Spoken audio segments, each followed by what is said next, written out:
এপ্রিলের মধ্যে পাশ করার নিয়ম, নাহলে সেটা কার্যকারিতা থাকে না।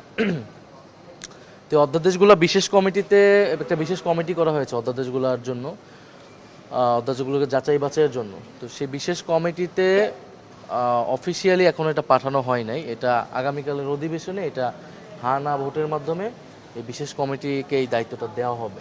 এই বিষয়টা চূড়ান্ত হয়েছে এবং বিশেষ কমিটি এটা যাচাই বাছাই করে এটা যখন অধিবেশন শুরু হবে 29শে মার্চ থেকে, তখন থেকে বিলগুলো আনা শুরু করবে, তখন এটার উপর আলোচনা হবে এবং 8ই এপ্রিলের মধ্যে এটা মোটামুটি শেষ হয়ে যাবে। রাষ্ট্রপতির ভাষণের উপরে আমরা আমাদের বক্তব্যটা তো অবশ্যই দিব, যে আমরা কোন কারণে ওয়াকআউট করেছিলাম, কোন কারণে আমরা মনে করেছিলাম যে রাষ্ট্রপতি বক্তব্য দেওয়া অনুচিত এই সংসদে।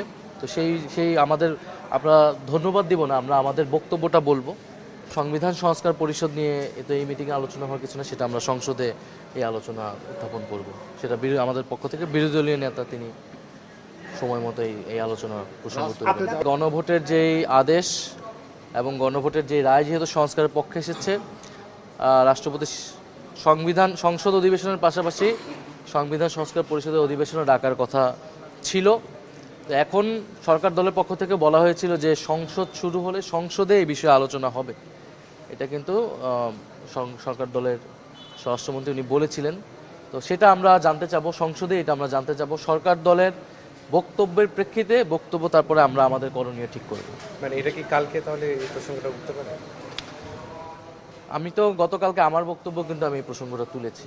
আমরা তো অবশ্যই চাবো যে এই সংসদ যত দ্রুত সংবিধান সংস্কার পরিষদে রূপ নেয়, আমরা অবশ্যই এটা আমাদের জায়গা থেকে এটা উত্থাপন করব।